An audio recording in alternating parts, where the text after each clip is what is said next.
श्रद्धेय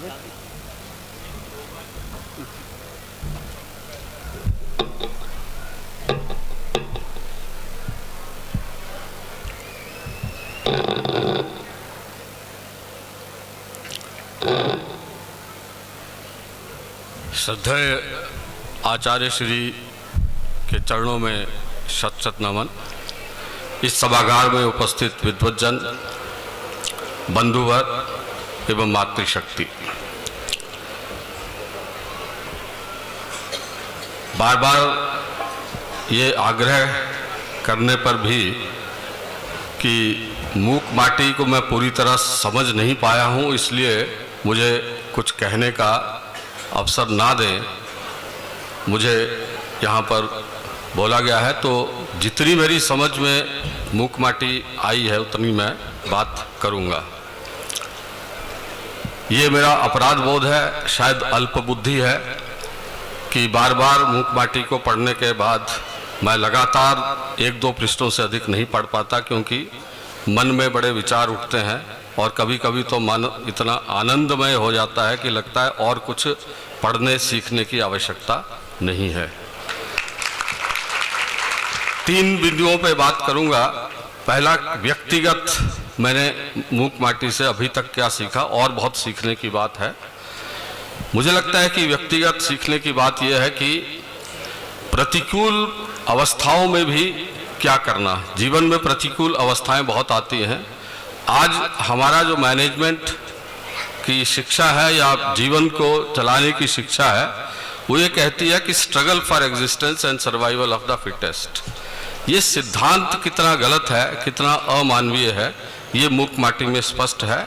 और मूक माटी तो कहती है कि ठंड लगे तो बाहर से भीतर जाकर देखो, ठंड से लड़ो मत, अनुकूल परिस्थितियों की तरफ अपने को प्रेरित कर लो। ऐसा व्यक्तिगत जीवन में मुझे लगता है कि अगर मैं इसको पालन कर सकूं तो जीवन कहीं ना कहीं सार्थक हो सकता है। दूसरा बिंदु यह है कि एक अध्यापक, एक कुलपति होने के नाते मूक माटी से क्या सीखा जा सकता है और इससे जीवन में अध्यापक के नाते क्या किया जा सकता है। तो बहुत स्पष्ट है, बहुत गहरी कोई दर्शन की बात नहीं है, परंतु बहुत ही व्यवहारिक बात है कि माटी से कुंभ बनना, अर्थात जो विद्यार्थी आपके पास आया, चाहे वो विद्यालय में आए, महाविद्यालय में आए, विश्वविद्यालय में आए, वो माटी है। और उसको कुंभ बनाना और कुंभ बनने की प्रेरणा देना, शायद ये ही जीवन का लक्ष्य होना चाहिए। जीवन में आज हम अत्यंत ही गलत बात करते हुए दिखते हैं, खासकर भारतीय समाज में। हम कैरियर बनाने के लिए बच्चों को प्रेरित करते रहते हैं और उसके साधन बताते रहते हैं, और उस कैरियर बनाने में जीवन कहीं ना कहीं नष्ट हो जाता है। तो मूक माटी हमको स्पष्ट संदेश देती है कि अपने जीवन का एक उद्देश्य रखिए, और जीवन का उद्देश्य बड़ा स्पष्ट है कि सबसे पहले ये समझना कि 84 लाख जित स्पीशीज, जो जातियां जीव जंतुओं की हैं, उसमें से जो सर्वश्रेष्ठ जाति है मानव, उसमें हमको जन्म लेने का सौभाग्य प्राप्त हुआ। और उस सौभाग्य प्राप्त करने का हमको क्या करना, तो हमको क्या मानव से दानव बनना या नर से नारायण बनना। मूक माटी स्पष्ट संदेश देती है कि जीवन का उद्देश्य हमको नर से नारायण बनना और कहीं ना कहीं मुक्ति के मार्ग पर जाना, और उसके कई साधन है। एकम सद विप्रह बहुधा वदंती कहा गया, और समय समय पर संतों ने समाज को संदेश दिया है, समय और परिस्थितियों के अनुसार संदेश दिया है। मुझे लगता है कि आज के युग में ये संदेश मूक माटी के रूप में जो उपलब्ध है, वो उस समय की गीता से कहीं कम नहीं है, शायद ज्यादा ही है, ज्यादा ही स्पष्ट है। तीसरी बात, जो एक पत्रकारिता विश्वविद्यालय का दायित्व मेरे पास होने के कारण से जो मैं सोचता हूँ मूक माटी से हमको क्या सीखना चाहिए, मुझे लगता है कि मूक माटी में जो मानवीय संवाद की दिशा क्या होनी चाहिए, क्या बात करनी चाहिए, कब क्या बात नहीं करनी चाहिए, ये सब जो है वो आज के जो मीडिया का युग है, आज केवल समाचार पत्रों और टेलीविजन और ये नहीं है। आज सोशल मीडिया का भी युग है, जब आप सारी दुनिया को एक हुआ देख सकते हैं, ना केवल कल्पना कर सकते हैं। वसुदेव कुटुंबकम की साक्षात प्रस्तुति हमारे सामने इस टेक्नोलॉजी ने कर दी है। तो मूक माटी से हम क्या संदेश लें कि हमारी आपसी वार्ता, सामाजिक वार्ता, पारस्परिक वार्ता, अपने आप से वार्ता और सामूहिक वार्ता जो लोक वार्ता है, उसके रूप क्या रहे। इसके विषय में मूक माटी में कई अनेक संदेश हैं। मैं अपने विश्वविद्यालय में हमने ये तय किया है कि हम मूक माटी से पत्रकारिता के धर्म के क्या सिद्धांत होने चाहिए, हम इसका एक अध्ययन करवाएंगे। और आशा करते हैं कि अगली बार जब, जैसा मुझे उज्जैन में आचार्य श्री का व्यक्तिगत सानिध्य प्राप्त हुआ था और भाषा के बारे में आपने कुछ दिशा निर्देश दिए थे, और जब हमने अंतर्राष्ट्रीय विश्व हिंदी सम्मेलन किया, उसमें हमने आपके आदेशों का कहीं ना कहीं प्रतिपालन करने का प्रयास किया था। आज प्रयास करेंगे कि अगली बार जब आपके साथ हमें सानिध्य प्राप्त हो तो हम मूक माटी में पत्रकारिता के क्या सिद्धांत हो सकते हैं। जब मैं पत्रकारिता की बात करता हूं तो संपूर्ण मीडिया की बात करता हूं, उसमें मनोरंजन का मीडिया भी आता है, समाचारों का मीडिया भी आता है और शिक्षा का मीडिया भी आता है। इन सब में हम मूक माटी से कौन से सिद्धांतों का पालन करके ऐसा मीडिया बना सकते हैं जो कि लोक हितकारी हो, जो मानव से दानव बनाने की जो दिशा एक चल पड़ी है उसको रोक सके और नर से नारायण बनाने की दिशा को दे सके। आप सबको प्रणाम।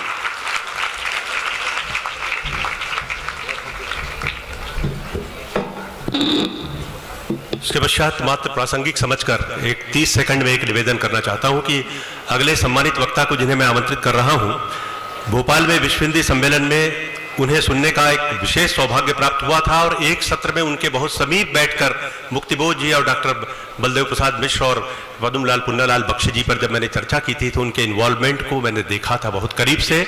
वे यहाँ उपस्थित हैं, ये सौभाग्य की बात है। मैं उन्हें ही आमंत्रित कर रहा हूँ। मैं केवल साहित्य और संस्कृति नहीं, धर्म दर्शन के क्षेत्र के भी एक प्रखर चिंतक के रूप में विख्यात महात्मा गांधी अंतर्राष्ट्रीय हिंदी विश्वविद्यालय वर्धा के सम्माननीय कुलपति प्रोफेसर गिरीश्वर मिश्र जी से प्रार्थना करता हूं, कृपया पधारें और इस गरिमामय प्रसंग पर विशाल दर्शक दीर्घा श्रोताओं के मध्य अपने उद्गार से हमें लाभान्वित करें, कृतार्थ करें।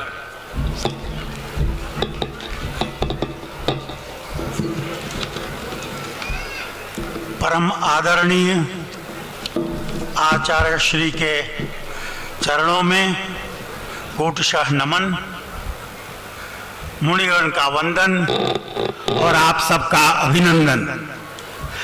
आज का दिन हम सबके लिए एक उत्सव का दिन है। बहुत संक्षेप में अपने हृदय के कुछ उद्गार आपके सम्मुख मैं रखने जा रहा हूं। कल आचार्य श्री ने व्यास, परिधि और मंथन की ओर हमारा ध्यान आकृष्ट किया। व्यास से मुझे व्यास की याद आई जिसने महाभारत लिखा था, और महाभारत लिखने के बाद उनको कुछ बड़ी बेचैनी हुई, उन्हें अच्छा नहीं लग रहा था। उनको ऐसा लगा कि शायद कुछ काम अधूरा है, तो उन्हें राय दी गई और राय देने वाले नारद जी थे। उन्होंने कहा कि भाई देखो, तुम्हें विश्राम तब मिलेगा जब भगवान का गुणगान करोगे, और उन्होंने श्रीमद् भागवत लिखा। जब मुझे मूक माटी पढ़ने का अवसर मिला तो मुझे लगता है, मेरी जो अनुभूति हुई वो यह थी कि इसमें महाभारत भी है और श्रीमद् भागवत भी है, इसमें अध्यात्म भी है और जीवन भी है। हमारे पूर्व वक्ताओं ने इस कृति के काव्यात्मक आध्यात्मिक तत्वों की ओर इशारा किया, उसका उल्लेख किया। उनका पुनः उल्लेख करना मैं उचित नहीं समझता। मुझे जो दिख रहा है वो ये है कि इसमें भारत की सामाजिक चेतना के लिए एक आह्वान है यह बात मैं बड़ी गंभीरता से कहना चाहता हूं। आचार्य श्री ने मूक माटी में लेखक की दृष्टि को भी उल्लिखित किया है। उनका शब्द है, इस लेखनी की भी यही भावना रहे, कृति रहे, संस्कृति रहे, आगामी असीम काल तक जागृत, जीवित, अजित। यह चुनौती है। इस देश की इतनी बड़ी परंपरा है, ज्ञान की परंपरा है, और इसके साथ ही साथ जीवन का एक दर्शन है। आज की स्थिति बड़ी विचित्र है। महाभारत का एक पात्र है दुर्योधन। कभी उसने कहा यह कि भाई जानामि धर्मम न च मे प्रवृत्ति, धर्म जानता हूं लेकिन मेरी प्रवृत्ति नहीं हो रही है। जानामि धर्मम न च मे निवृत्ति, अधर्म क्या है यह भी मैं जानता हूं लेकिन मेरी उससे निवृत्ति नहीं हो रही है। केनापि देवेन, कोई हमारे हृदय में स्थित है जो मुझसे सब करा रहा है। तो ये ऊहापोह की स्थिति आज के मनुष्य की है, भारतवासियों की है, और यह आवश्यक है कि हम विचार करें। आचार्य श्री ने कहा कि भाई केवल उपाय नहीं जरूरी है, अपाय को दूर करना भी जरूरी है। उपाय की उपस्थिति ही पर्याप्त नहीं है। उपादेय की प्राप्ति के लिए अपाय की अनुपस्थिति भी अनिवार्य है, और वह अनायास नहीं, प्रयत्न साध्य है। जब संस्कार होता है तो अच्छाइयों को अंदर लाते हैं और बुराइयों को बाहर करते हैं। हमारे लिए यह आवश्यक है कि हम अपने चरित्र में इस प्रकार का परिवर्तन ले आएं। यदि भारत को हम आगे बढ़ाना चाहते हैं, हम चाहते हैं कि ऐसा संसार हो, ऐसा समाज हो जहां किसी प्रकार का कष्ट किसी को न हो। आचार्य श्री के शब्दों में दूसरों को माध्यम बनाकर मध्यम यानी समता की ओर बढ़ने, यही सुगमतम पथ है। और औरों के प्रति अपने अंदर भरी ग्लानि, घृणा के लिए विरेचन, यह जीवन का एक बहुत ही महत्वपूर्ण विषय है, जो हमारी आज के जीवन की जो कठिनाइयां हैं उनको देखना बहुत ही जरूरी है। आध्यात्म को हम लोग बहुत ऐसे अर्थों में लेते हैं जिसका अर्थ लगाना सामान्यतः कठिन हो जाता है। आचार्य श्री कहते हैं, स्वस्थ ज्ञान ही अध्यात्म है। और स्वस्थ का अर्थ जहां तक मैं समझता हूं, जो अपने में स्थित है, जो पराधीन नहीं है, जो किसी की अपेक्षा नहीं करता है, स्वयं विवेक का उपयोग करता है, ऐसा व्यक्ति अध्यात्म में रहता है। और एक महत्वपूर्ण तत्व जो मुझे प्राप्त हुआ और जो मैं चाहूंगा, जिसका उल्लेख शायद नहीं हुआ है, अब वो बड़ा गंभीर है। इस अर्थ में गंभीर है कि वो हमको परिभाषित करता है, हमारे स्वभाव को, चरित्र को। मैं उन पंक्तियों को आपके सामने रखूंगा, देखिए कितना आनंद आता है। हम ही सब कुछ हैं, यूं कहता है ही सदा। दो शब्द हैं, ही और भी। ये बड़ा गंभीर विचार मुझे लगे। हम ही सब कुछ हैं, यूं कहता है ही सदा। तुम तो तुच्छ कुछ नहीं हो, और भी का कहना है कि हम भी हैं, तुम भी हो, सब कुछ है। मैं आपका ध्यान आकृष्ट कराता हूं, ही एक प्रकार की संस्कृति, एक प्रकार के आचरण की बात करता है, और भी एक दूसरे प्रकार की संस्कृति, दूसरे प्रकार का आचरण हमारे सामने प्रस्तुत करता है। भी में सभी का समावेश है। भी ऐसी दृष्टि है जो समीचीन है, ही वह दृष्टि है जो हीन है। एक पश्चिमी है, एक भारतीय है, एक रावण है, एक राम है। और यह लोकतंत्र की रीढ़ है। भी वह है जो सबको समाविष्ट करके आगे चलता है। हमारी चेतना इस प्रकार की हो जिसमें सभी का समावेश हो सके, यह आज की आवश्यकता है। तभी तो आचार्य श्री ने कहा, मैं को गला दो। इस मैं का सारा जगत में प्रवेश है। जो लोभ है, जो हिंसा है, जो कष्ट है, वह सब इस कारण है। और इस ही में इतना अधिक हमारा समावेश हो गया, हमारी बुद्धि का, हमारे चरित्र का, हमारे कार्य का, जिसके कारण नाना प्रकार के कष्ट हमारे सामने उपस्थित हो रहे हैं। और यह बड़ा आवश्यक है कि भाई, काया में रहने मात्र से काया की अनुभूति नहीं, माया में रहने मात्र से माया की प्रसूति नहीं। उनके प्रति लगाव चाव भी आवश्यक है। आचार्य श्री ने अनेक तत्वों की ओर उल्लेख किया, इतने साधारण ढंग से मैं चकित रह गया कि दर्शन की बड़ी बड़ी बातें आप पढ़िए, समझ में नहीं आती हैं उन ग्रंथों में। मैं क्षमा चाहूंगा आयोजक महोदय से कि 2 मिनट का समय हमें दें। जहां तक इंद्रियों की बात है, उन्हें भूख नहीं लगती। विषयों का ग्रहण बोध इंद्रियों के माध्यम से ही होता है। विषय रसिकों को वस्तु स्थिति यह है कि इंद्रियां ये खिड़कियां हैं, तन यह भवन रहा है। भवन में बैठा बैठा पुरुष भिन्न भिन्न खिड़कियों से देखता है, वासना की आंखों से और विषयों को ग्रहण करता रहता है। अब एक और अजीब बात है, कोई वस्तु आके नहीं कहती है कि हमको चख लो।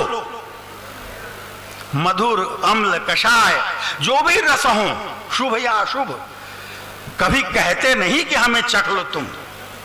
और यह आवश्यक है कि हम किस प्रकार का जीवन जिए, यह हमारा अपना निश्चय है। हम विवेकशील प्राणी हों, और इसके लिए आवश्यक होगा कि हम किस तरह का जीवन जिएं और किस प्रकार का जीवन हम करें। मैं अब अपनी अंतिम बात जो कहूंगा वह श्रीमुख से निकले हुए कुछ वचन हैं, आप सुने। अब धन संग्रह नहीं जन संग्रह करो, और लोभ के वशीभूत हो अंधाधुंध संकलित का समुचित वितरण करो। केवल एकत्र करिए, भोग करिए, यही मनुष्य जीवन का कर्तव्य नहीं है। अन्यथा धनहीनों में चोरी के भाव जागते हैं, जागे हैं। चोरी मत करो, चोरी मत करो, यह कहना केवल धर्म का नाटक है। अपरिल सभ्यता उपकार, चोर इतने पापी नहीं होते जितने कि चोरों को पैदा करने वाले। तुम स्वयं चोर हो, चोरों को पालते हो और चोरों के जनक भी। सज्जन अपने दोषों को कभी छुपाते नहीं, छुपाने का भाव भी नहीं लाते मन में, प्रत्युत उद्घाटित करते हैं उन्हें। हमें अपने अंदर झांकने की आवश्यकता है, अपने स्वरूप, अपने स्वभाव को पहचानने की आवश्यकता है, एक सामाजिक चेतना की आवश्यकता है, ही छोड़ करके भी की ओर जाने की आवश्यकता है। जब तक अपने स्व का, अपने आत्म का इस प्रकार का बोध नहीं होगा, तब तक कल्याण नहीं हो सकता है। आचार्य श्री ने बड़े सरल शब्दों में, तमाम उदाहरणों के माध्यम से, तमाम तरह के भिन्न भिन्न प्रकार के सूत्रों को लेकर के हमारे सामने एक सुंदर चित्र प्रस्तुत किया है। कभी स्मृतियां लिखी जाती थी, याज्ञवल्क्य स्मृति होती थी, मनुस्मृति होती थी, और यह नई स्मृति है जो जीवन को कैसे आयोजित किया जाए, इसके लिए हमारे पास एक मॉडल, एक दृष्टिकोण प्रस्तुत किया गया है। कभी कृष्ण ने अर्जुन से संवाद किया था, और यह संवाद जनता से, पूरे मनुष्यता के साथ किया गया है। मैं पुनः श्री चरणों में अपना हार्दिक प्रणाम निवेदित करता हूं।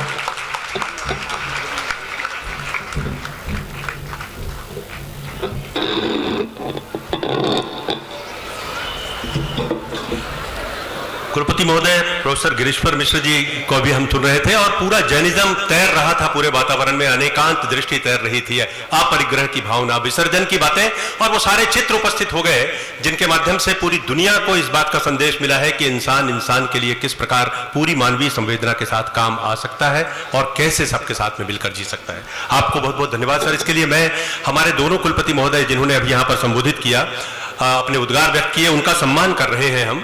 मैं समाज इस आयोजन समिति की ओर से अध्यक्ष श्री प्रमोद जैन हिमांशु के साथ साथ श्री संजय मुगावली जी और साथ साथ आदित्य मनिया जी और प्रियंक जैन और विनोद काला जी और निर्मल झांझरी, इन्हें आमंत्रित करता हूं कि हमारे सम्माननीय कुलपति महोदय श्री बी.के. कुटियाला साहब, माखनलाल चतुर्वेदी पत्रकारिता एवं जनसंचार विश्वविद्यालय भोपाल का इस गरिमामय प्रसंग पर सम्मान करें, और उसके बाद प्रोफेसर गिरीश्वर मिश्र जी महात्मा गांधी अंतर्राष्ट्रीय हिंदी विश्वविद्यालय वर्धा का भी सम्मान ये हमारे सभी सम्मानित समिति के पदाधिकारी करेंगे। सम्मान के साथ ही अब समय आ गया है जब हमारा पूरे भोपाल का और पूरी धरती का निवेदन धरती के संत आचार्य गुरुवर के चरणों में, और साथ ही ये अवगत भी कराना चाहूंगा कि 19 साल बाद आज वह मणिकांचन संयोग आया है। आज से 19 साल पहले 1997 में 16 अक्टूबर को ही 10 महाराजों को पूज्य गुरुवर के कर कमलों से दीक्षा मिली थी। आज वह पावन दिन है। उनमें अपूर्व सागर जी महाराज, प्रशांत सागर जी महाराज, विवेक सागर जी महाराज, विनीत सागर जी महाराज, निर्णय सागर जी महाराज, प्रभु सागर जी महाराज, समाधिस्थ प्रभुजन सागर जी महाराज, पुण्य सागर जी महाराज, पायल सागर जी महाराज और हमारे बीच में विराजमान प्रशांत सागर जी महाराज।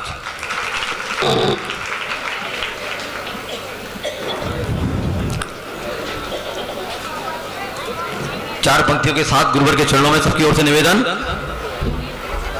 ये जब जब भी निकलते हैं, ये जब जब भी निकलते हैं, बड़े खुल के निकलते हैं, सड़क के बीच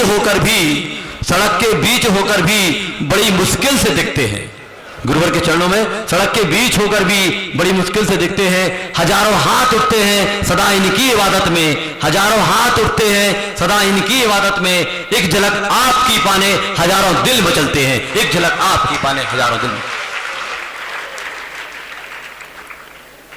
ओम नमः शुद्धेभ्यः, ओम नमः शुद्धेभ्यः, ओम नमः शुद्धेभ्यः। अहिंसा परमो धर्म की आचार्य गुरुवर श्री ज्ञान सागर मुनि महाराज की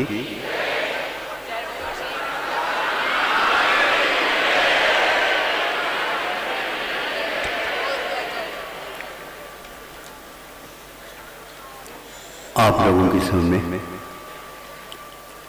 भिन्न भिन्न प्रतिभाओं ने अपने अपने विचार मूक माटी को माध्यम बना करके प्रस्तुत किया है।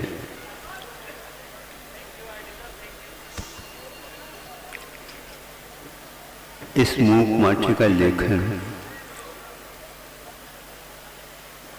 दिन में ही किया गया है, रात में नहीं।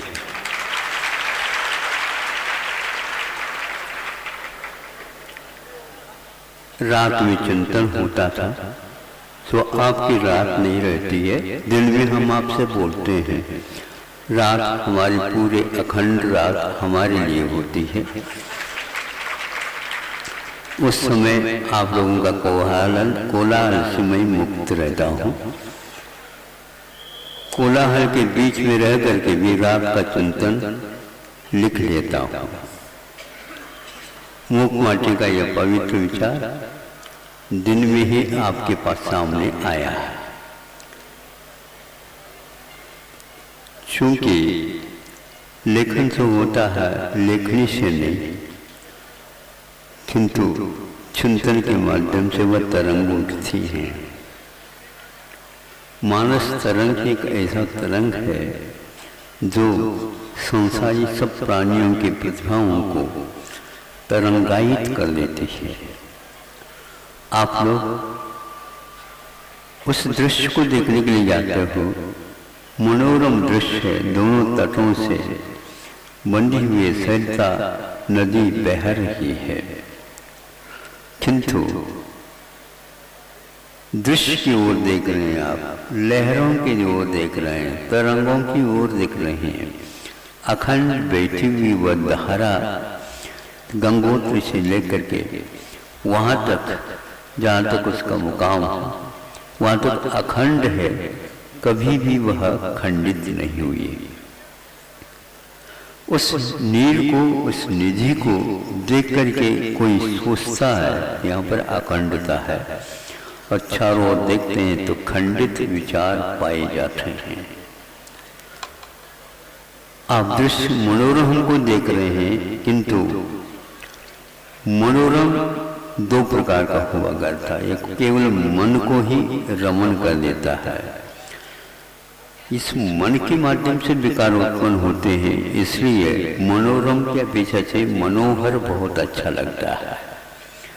मन का हरण हो जाए तब आत्मा के पास जाने का सौभाग्य प्राप्त होता है।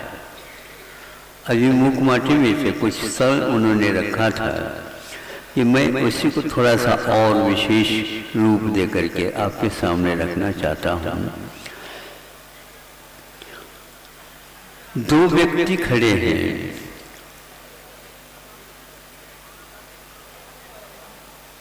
बीच में दीवार है, दीवार में एक झोरोका है जिसको खिड़की बोलते हैं।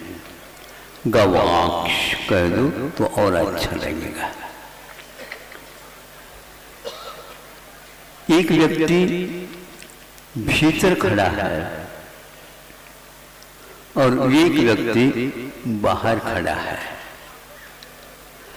दोनों उस गवाक्ष से देख रहे हैं। आप उनमें से कौन हैं ये आपको देखना है। बाहर से भीतर देख रहे हैं तो शुभ चिन्ह है, भीतर से बाहर देख रहे हैं महान अशुभ है। कांता सम्मत काल होना चाहिए, ऐसे एक प्रश्न उठा था किसी वाचन करने वालों के माध्यम से। मैं पूछना चाहता हूं, वह कांता बाहर की है क्या भीतर की है? वह काल की यात्रा भीतर से बाहर सबको बांटने के लिए है या बाहर से भीतर जाने के लिए है? दोनों बातें, दो पात्र मेरे सामने हैं, तो उनको मैं कैसे इसको प्रस्तावित करके बता सकूं कि होना ये चाहिए। सब अपनी अपनी इच्छा कामना करते हैं, फिर भी अनंत काल हो गया, बैठे तो भीतर किंतु बाहर की ओर दृष्टि क्यों है? बहि अटति बहिरात्मा अंतः दृष्टि नयति इति अंतरात्मा। कि बाहर की ओर दृष्टि ले जाना ये तो बहिरात्मा का काम है, और दृष्टि को उधर न ले जाकर के भीतर की ओर लाना ये अंतर्दृष्टि अपने आप में अंतर जगत से अपरिचित हम लोग है। कल परसों एक व्यक्ति ने कहा था ये बहुत ऐतिहासिक कार्य हुआ, अंतरराष्ट्रीय हो गया। मैंने कहा कि भैया अंतरराष्ट्रीय, भीतर भी एक राष्ट्र है, उसको यदि नहीं देखोगे तो बाहरी इस कोलाहल को आप शांत नहीं कर सकोगे। हजारों लाखों व्यक्ति कोलाहल कर रहे हैं, उसमें पुलिस को लगा दो कभी कोलाहल बंद नहीं होगा। किंतु कुछ ऐसी बात कर दो भीतर की बात सब लोग चाहते हो, इसकी ओर देखो तो लाखों व्यक्ति एक हो करके सुनना प्रारंभ करते हैं। इसी का नाम तो संघर्ष का उपसंहार है। हमें संतों ने यही दिया है कि शासन का अर्थ ऐसा नहीं होता कि दबा दबा करके हम उसको बाध्य करें, नहीं, शासन के साथ साथ हम अनुशासित हो। यहाँ पर इतने व्यक्ति बैठ करके इस एक ध्वनि को बहुत अच्छे ढंग से स्वीकार रहे हैं, इसका नाम तो अनुशासन है। जहाँ अनुशासन है वहाँ पर जन शासन है, फिर बाद में प्रशासन की कोई आवश्यकता है ही नहीं। राम ने ये कहा कि मैंने बहुत कुछ देख लिया, मुझे और कुछ नहीं देखना है, मुझे जिन बनना है, जिन बनना, ऐसा उन्होंने कहा। क्योंकि जिन वही होता है जो दूसरे को नहीं जीतता, जो अपने आप को जीत लेता है। मेरा नाम तो राम रखा है, लेकिन तो मैं रमण कर रहा हूं अभी बाहर। मैं वह जिनके समान अपने आप में रमण करूं, सही मेरा सार्थक नाम। इस सार्थक नाम को देख करके जब वह राम कहते हैं तो वह राम के उपासक अपने आप में उनकी होना चाहिए। जब राम ये चाहता है तो आप क्या जयराम जी कह रहे हैं? नहीं समझे? राम जयराम कह करके आप क्या कहना चाह रहे हो? आपकी दृष्टि यहां पर आकर खड़े हैं तो बहुत अच्छा है। खिड़की के सामने, गवाक्ष के सामने आप खड़े हैं। आप जो भीतर व्यक्ति बाहर के दृश्य को दिखाने वाला जो गवाक्ष है उसको भूल जाए, और बाहर से जो बाहर आकर खड़ा है वो किसी को न भूले। पीठ अपने आप ही हो चुकी है बाहर की ओर उसकी। अब उस गवाक्ष में से वह देख रहा है, गवाक्ष को नहीं देख रहा है। ये बहुत महत्वपूर्ण है। गवाक्ष को नहीं देख रहा है, गवाक्ष में देख रहा है। बाहर वाला भीतर देख रहा है, बस भीतर आना चाहता है। यह आना चाहता ही एक प्रकार से कांता सम्मत है, जिसके माध्यम से हम बाहर यात्रा करते हैं। वह काव्य के रस को चख नहीं पाएगा, और रस को चखे बिना उसका स्वाद नहीं आ पाएगा, और स्वाद के बिना तृप्ति तीन काल में नहीं है। आप ध्यान रखिए, वो इस प्रकार के रस की संयोजना करके मनोरंजन ही नहीं निरंजन की ओर बहती हुई इसके धारा उपयोग की धारा हो जाए। किंतु संतों ने यह कहा है कि केवल रसों तक सीमित न रहे, क्योंकि रस के उपरांत एक बार चखते हैं तो वह नीरस लगता है, और हम नीरस जरूरी है, विलसति पुरत है, ये साहित्य है। एक दो व्यक्ति है, एक गुरु से पढ़े, एक व्याकरणाचार्य पढ़ा और एक साहित्याचार्य बना। दोनों को कोर्स जब पाठ्यक्रम पूर्ण हुआ तो हम बताओ, तो अपनी अपनी व्याख्या करो। हाँ गुरुजी, जो आपने पढ़ाया वही तो आपके सामने हम रखेंगे, जो आप कहो उसके लिए तैयार है। देखो ये एक सामने ठूठ है, बबूल की ठूठ, यह उपाश्रम है। अब ये वर्णन करो इसका,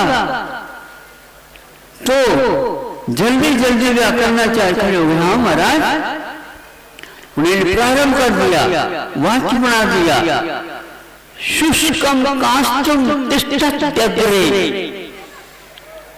दोबारा बोलूं, शुष्कम काष्ठम तिष्ठत्यग्रे। ये कहा क्योंकि संधि और समास और बिल्कुल वह वर्णन उन्होंने कर दिया। ये बैठ गए। दूसरा साहित्याचार्य को कहा, हाँ आप बोलो इसका वर्णन करो। तो उन्होंने कहा, शुष्क ने कहा, किंतु नीरस तरुणी है विलसति पुरतः। रसहीन एक तरु में वृक्ष है, रसहीन है। ठूंठ कहा, ठूंठ ही तो है ये, लेकिन रस रहित है, इसी का नाम सरस बना करके कांता सम्मत किया है। काव्य में उलझो नहीं, क्योंकि जब हवा काम नहीं करती है तो दवा काम करती है, और दवा काम नहीं करती है, दुआ काम करती है। यही यात्रा नहीं अंतिम, किंतु जब दुआ काम नहीं करती है, स्वयं भुआ काम करती है। हाँ, पर के लिए काव्य लिख नहीं रहे हैं, इसलिए कांता सम्मत यह काव्य परंपरा को थोड़ा सा रोक दिया जाए और नहीं समझे उसको भीतर तक ले जाने का प्रयास करना चाहिए। वो बहुत अच्छा है, आज का युग आत्मा की ओर बात कर रहा है, आत्मा की ओर आना चाहता है।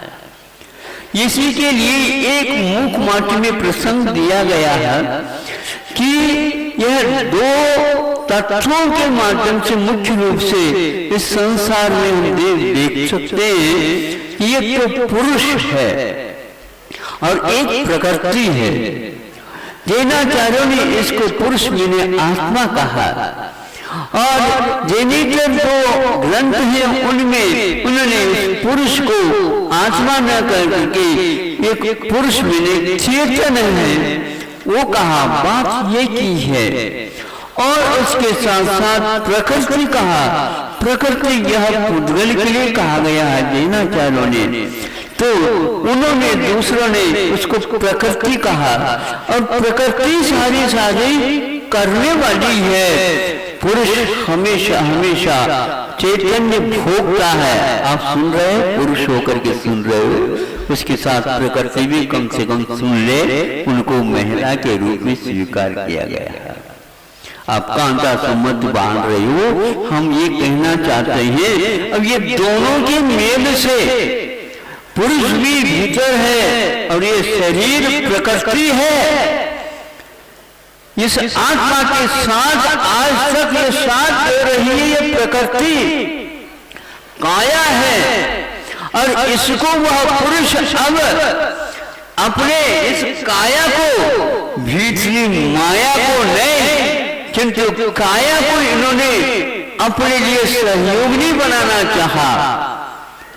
योगी शब्द है, योगी शब्द है योगिन, जिसके पास योग ही धन है बहुलता के रूप में। भोगियों की बात यहाँ नहीं कही जा रही है, किंतु यह प्रयोग हो रहा है उपयोग के साथ। योगी कौन होता है? तो योग की साधना करने वाला, उसका नाम योगिन कहा है।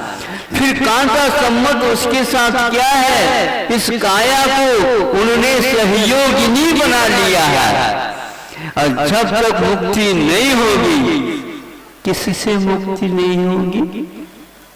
कर्मों से जो किया हुआ उससे मुक्ति नहीं होगी। उसका एक संकल्प है, मैं जब तक मुक्त नहीं होगा तो आज तक भोगों के लिए शरीर का काम लिया है, अब इस शरीर के द्वारा योगी तुम्हें बना करके मैं योग को साधन करूंगा और योगी बन करके काम करूंगा और तुम्हें अब कम से कम इस मार्ग में साथ देना होगा।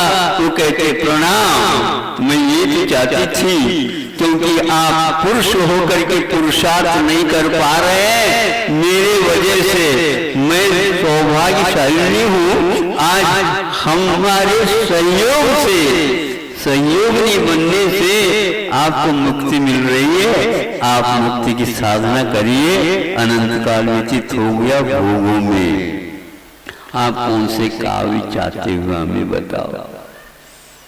बहुत हो गई कथा पुरानी, व्यथा भी पुरानी, और कौन सी कथा हम करना चाहें कि मैं यथाकार बनना चाहता हूँ, व्यथाकार नहीं, मैं तथाकार बनना चाहता हूँ, कथाकार नहीं। ये कथा मूक माटी लिखी गई है।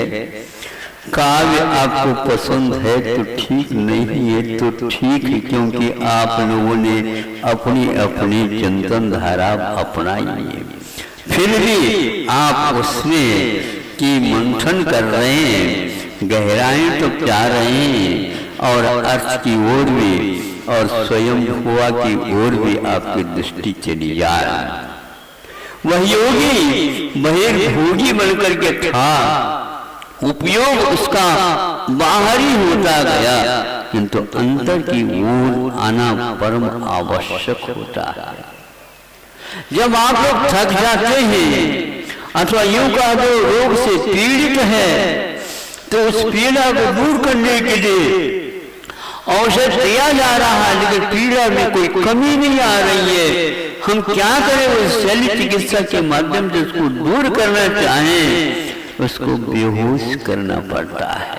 बेहोश का अर्थ एक प्रकार से बाहरी संपर्क से उसे शांति तात्कालिक मिले, वो मिलते ही विकार को वह छांट देता है और उसके शल्य की चिकित्सा होने के उपरांत जब उसे होश हवास आ जाता है और पहले की पीड़ा का अनुभव मात्र स्मृति पटल पर है, अब वह स्मृति पर रह गई है। अनुभव में क्या आता है बताओ? वह दुख की पीड़ा अतीत की घटना हो गई है, प्रतीति में तो आरोग्य धाम है। आज तक आप लोग इस शरीर में रह करके भी आरोग्य का अनुभव नहीं किया, हो भी नहीं सकता, क्योंकि आप खिड़की के बाहर देखने को अभी छोड़ नहीं पा रहे हैं। ये 2 दिवसीय मंथन के उपरांत आप लोगों की काफी रुचि बड़ी है और विश्वविद्यालय में कुलपति महोदयों ने कहा कि हम तो पाठ्यक्रम में मूक माटी को कुछ न कुछ स्थान देना चाहते हैं। वहां पर कुंभकार जाएगा, चाक रखेंगे, लोंदा ऊपर होगा और वो घुमाएगा और कुलपति महोदय उसको देखेंगे। विचित्र सा लगता है, किंतु विशेष रूप में ददाती के विचित्रम ऐसी परिभाषा हम बना देते हैं। चित्र में हमेशा हमेशा 2 ही रंग संयोजित होते हैं, उसको चित्र बोलते हैं। क्या कौन से रंग है? एक तो धवल रंग तो है, इसको आप लोगों ने कलरलेस कहा, क्योंकि आज का मानव इसको रंग मानता ही नहीं। ये ओरिजिनल रंग है बंधुओं, इसको रंग नहीं कहा जाता, इसको अंतरंग कहा जाता। और उसके लिए उन्होंने ब्लैक एंड व्हाइट ये 2 ही रंग माने गए, किंतु ब्लैक के बिना व्हाइट रंग कलर के रूप में स्वीकृत नहीं होता। अपने यहाँ शुक्लेशा की और शुक्ल ध्यान की पूजा की गई है, वो इसी का प्रतीक है। अब किसको हम हटाएं? किसको हम हटाएं? तो अंधकार को हटाओ। तो कैसे हटाएं? जो आपका स्वयं का रूप उसमें दिख रहा है, यही जो चित्र है, यह चित्र को हरण करने वाला चित्र है, जो शरीर की ही मात्र छाया का नाम चित्र हुआ करता है। किंतु जो ही हम भीतर की ओर यात्रा करते हैं, यह चित्र अपने आप ही गायब हो जाता है। और जब हम फोटोग्राफी से एक्सरे की ओर चले जाते हैं, तो आपका शल्य चिकित्सा कहाँ पर करना ये सामने आ जाता है। और उसको हटाने के उपकरण का संकल्प तब आप लेते हैं। अभी तक रोगी ही बने रहे और अपने रोगों को और सुरक्षित रखना चाहते हैं, तो आपकी दृष्टि तो भोगों की ओर है ही। मैं क्या कर सकता हूँ और क्या कर सकता हूँ, और इसीलिए माची को कहा तुम बोलो नहीं, उपस्थित रहो। वो अपने आप ही बोल करके समझ लेंगे ऐसा ही है, ऐसा ही है, ऐसा ही है। हाँ ना हाँ कहो ना कहो, क्योंकि एक गूंगा 100 को हराता है, ऐसे हमने सुना था। नहीं समझे, बोलते हैं तो बोलने वाले ही हार जाते हैं और जो बोलता नहीं वह बहुत ही विजय में आ जाता है। मुझे 2 दिन यह सौभाग्य मिला, आप बोलते गए और मैं सुनता गया।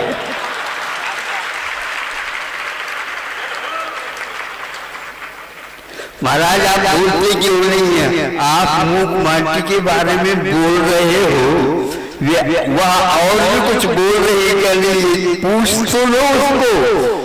समझ में आ रहा है कि ये आप लोग विश्वविद्यालय में इसको पाठ्यक्रम में जो सोच रहे हैं, कुलपति महोदय हमारे पास 2-3 बार आए थे विदिशा स्थानों में। हम शिक्षा नीति में परिवर्तन लाना चाहते हैं। आपको इतिहास पहले रखना है पाठ्यक्रम में, क्योंकि आज का नानार्थी है। दादा परदादा को जब तक नहीं जानेगा तब तक उसे ज्ञात नहीं होगा कि भारतीय संस्कृति और उसकी शिक्षा पद्धति क्या थी। यह आप लोगों के लिए कटु सत्य हो सकता है, लेकिन ध्यान रखना, रोग को दूर करने के लिए कटु ही औषध का प्रयोग किया जाता है। उस कटुता के माध्यम से ही वह शल्य शिक्षा आदि हो जाती है। निर्विकृति का रूप तभी सामने आ सकता, विकृति हटाने के उपरांत ही। आकृति यदि देखना चाहते हो तो वह पृथ्वी असमन्तात पृथ्वी चारों तरफ से वो दिखने में आना चाहिए। इसलिए आज मल्टी कलर की बात हो रही है। 2 ही कलर में हम तो अपने आप को भूल गए। अनेक रंग और चाहते हो। जब मैं छोटा था उस समय, जब दीक्षित हुआ था उस समय के ब्लैक एंड व्हाइट यही बात छाया आती थी। आज और युग बहुत आगे गया। 2 के माध्यम से यह भ्रम हो रहा था, और ये 200 के माध्यम से क्या हो रहा? ये तो कलर लेस कर दो। कलर लेस तब मैं कर सकूंगा, ये मल्टी कलर की भूत को पहले हटा दो। आपका ओरिजिनल श्वेत चित्र सामने आ जाएगा। वह श्वेत चित्र भी एक पत्र होता है। वह श्वेत क्या है?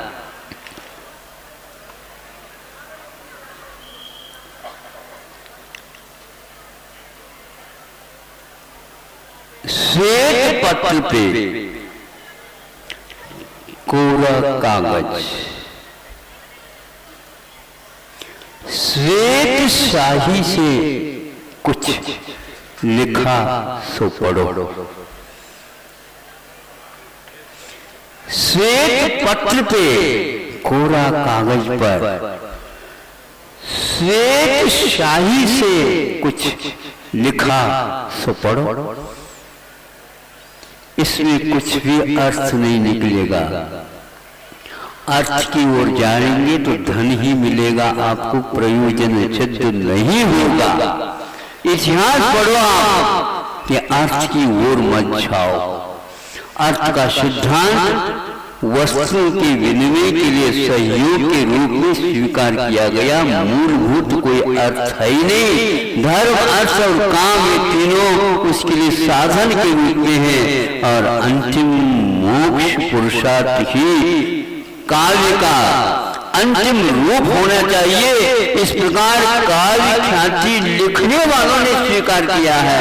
और आप कांता सम्मत तो है ये काव्य। अब मैं उपसंहार के माध्यम से आपको बताना चाह रहा हूँ, आप तो इतने मल्टी कलर में घुस गए और मल्टी पर्पज में घुस गया। आपके कितने साधन सामग्री बहुत प्रकार के हो करके ही आपको छांटना नहीं हो पा रहा है। और मैं एकाध छांटा आपके ऊपर दे दूं तो उसका कोई प्रभाव पड़ने वाला नहीं है, क्योंकि होली खेलने के उपरांत दिवाली को बुलाना बहुत कम से कम 5-6 महीने तो लग ही जाते, तब कहीं जाकर के चातुर्मास संपन्न होता है। बंधुओं, भोग पालो, किसको पालो? राजा को नहीं, भगवान हमें बता दो कुछ नहीं। अंतिम में बता करके पूर्ण करना चाहूंगा, क्योंकि आप लोगों ने मुझे समय बंधन नहीं रखा, इसलिए तो मैं स्वयं बंधन को लेकर के चलता।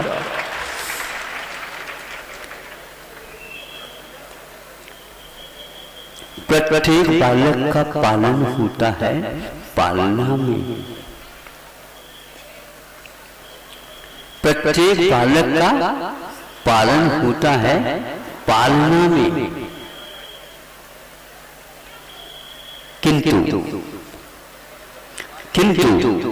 सही वह बालक पालक तभी बनता है जब वह पालना, इतना ही नहीं, बालक जब पालकों की आज्ञा का पालन करता है तो वह सार्थक होता है।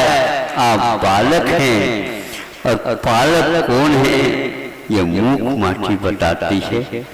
हमने इतना ही उसमें रखा, समय के अभाव के कारण इतना पर्याप्त समझता हूँ। और आप लोगों का यह निश्चय और यह आप लोगों के जीवन में मोड़, मैं कहूँगा वस्तुतः इतिहास पढ़ेंगे आप, और इतिहास कौन सी भाषा में लिखी गई है उस भाषा को भी जीवित रखने का आप अवश्य पुरुषार्थ करेंगे। शासन के सामने आप लोग अवश्य रखेंगे। विश्वविद्यालय के आप कुलपति माने जाते हैं, उसको इतिहास पढ़ाओ, शासन को उस ओर दिखाओ, विदेश की ओर नहीं। विदेश जाने की यात्रा वह इतिहास पढ़ने से ही होगी। भारत और पुनः सामने आपके सामने आएगा तो अपने आप को आपको दर्पण में देख करके ज्ञात हो जाएगा कि हम और हमारा कर्तव्य क्या है। अहिंसा परमो धर्म। जय बोले संत शिरोमणि आचार्य भगवान गुरुदेव श्री विद्यासागर जी महामुनि राज की। सभी लोग अपने स्थान में बैठे रहेंगे, बस 5 मिनट का समय और हम गुरु महाराज का लेंगे। आचार्य श्री जी के चरणों में हम झुका रहे अपना माथा, जिनके जीवन की हर चर्या बन पड़ी स्वयं ही नवगाथा। जैनागम का वह सुधा कलश को बिखराते हैं गली गली, जिनके दर्शन को पाकर के फुलती मुरझाई हृदय कल। ओम परम पूज्य सदाचार्य श्री विद्यासागर मुनीन्द्र अत्र अवतर संगोष्ठ्याह्वानम्। ओम परम पूज्य सदाचार्य गुरुदेव श्री विद्यासागर मुनीन्द्र अत्र तिष्ठति ठाठा स्थापनम्। ओम परम पूज्य सदाचार्य गुरुदेव श्री विद्यासागर मुनीन्द्र अत्र मम समीपे भव वर्षोक्त समधिकरण परिपुष्पाणि विचितामि। संसारिक विषयों में पढ़कर मैंने अपने को भरमाया, इस राज देश की है करनी से अब तक तार नहीं पाया। सब विद्या सिंधु जल कण से भवकाल शुभों में आया हूँ, आना जाना मिट जाए मेरा बंध काट मोह। जन जरा मृत्यु विनाश न जन्म पापी में जल अपना सर्वस्व लुटाया है। शांत स्वरूप न जान सका जीवन भर से भुलाया है। चंदन समशीतलता ने अब शरण तुम्हारी आया हूँ, संसार का मिट जाए मेरा चंदन रंगन को लाया। ओम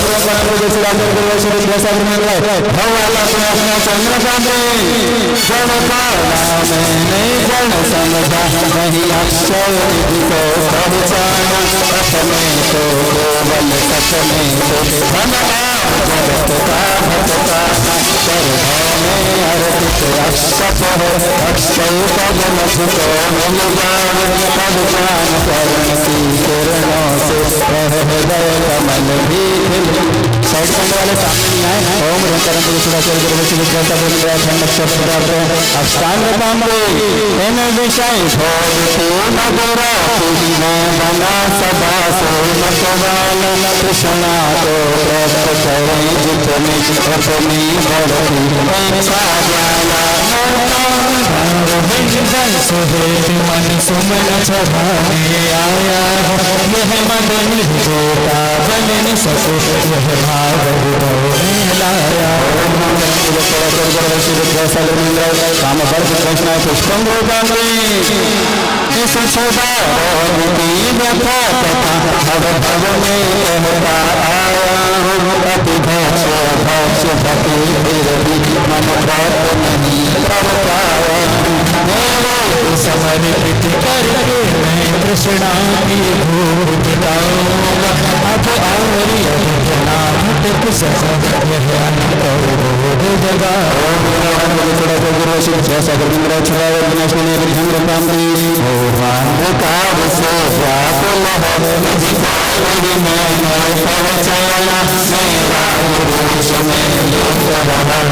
हाथ रहा बस पछताना यह दीप समर्पित है मनिवर मेरा तुम दूर भगा देना तुम ज्ञान दीप की बाती से हम अंतर दीप जला।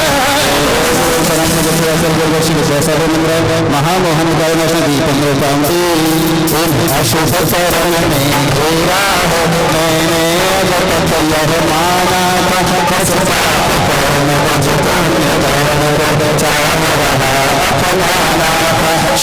शुभ करण सब मैं जलाने आया हूँ इसलिए तब चरणों में चढ़ाने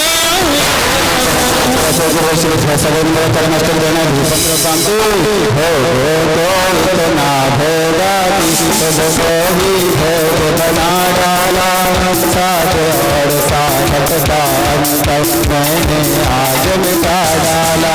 मैं चिदानंद में वीर हूँ पूजा का यह बलिदाना है पाना था जिसके द्वारा मैं मिल बैठा मुझे ठिकाना। महामक्षल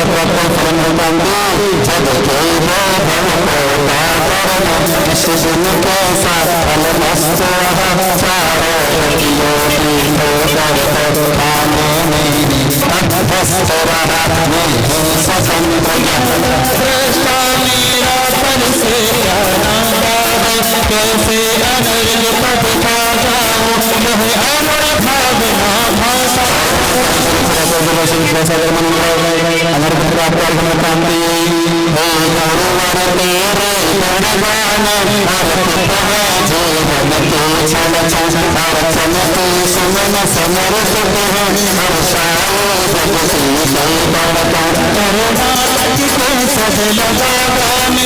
मुनिवर तुमने जन्म लिया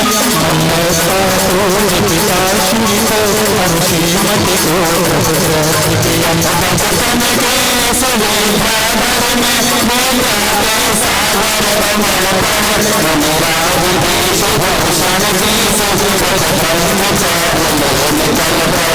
आचार्य ज्ञान सागर में सन सत में मुनि पद दे डाला अजमेर नगरी में हुआ मनोरथ में हर वाला चलना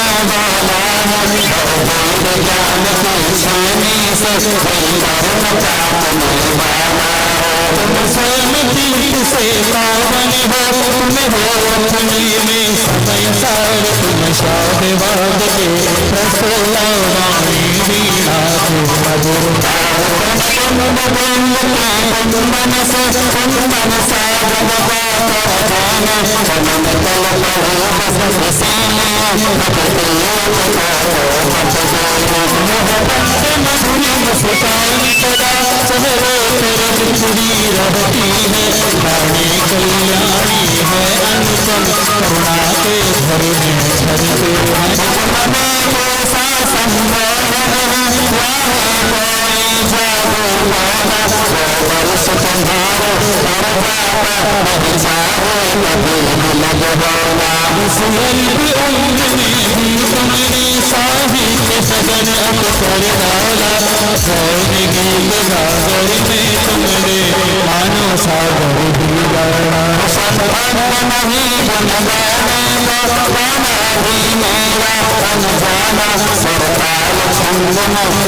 सभी दरबारी बंधुओं को ये बताते हुए मुझे बेहद प्रसन्नता हो रही है कि विद्यासागर महाराज के चरणों में ये जो भक्तों का सागर और पड़ा है, इस सागर की साज और संभाल के लिए बहुत बड़ा पंडाल सुभाष स्कूल प्रांगण में संयोजित किया गया है।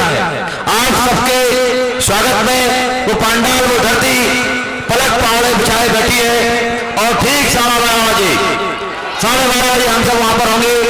मूक माटी का यह समापन सत्र आचार्य भगवान के श्री चरणों में सुभाष स्कूल की माटी में संपन्न होगा।